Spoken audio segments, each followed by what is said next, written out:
ওর নাম হচ্ছে আশা সিদ্দিকা, বয়স হচ্ছে 1 বছর 2 মাস। ও হচ্ছে ফেনী থেকে।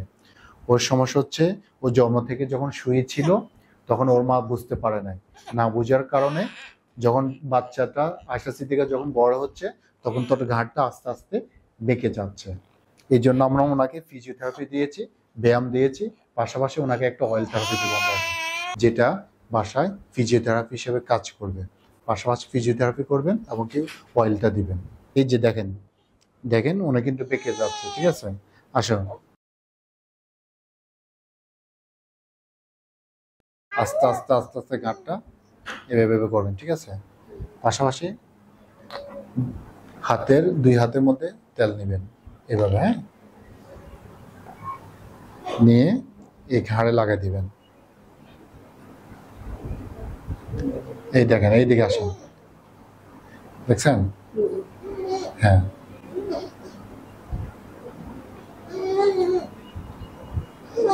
এইভাবে আপনি যখন প্রতিদিন 2 থেকে 3 বার 10 থেকে 15 মিনিট পর্যন্ত ম্যাসেজ করবেন এভাবে। এতে করে আপনার এখানে ব্লাড সার্কুলেশন বাড়বে গায়ের মধ্যে।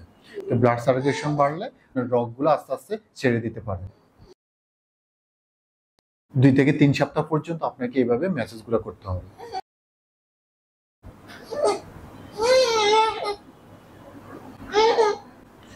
TT TT TT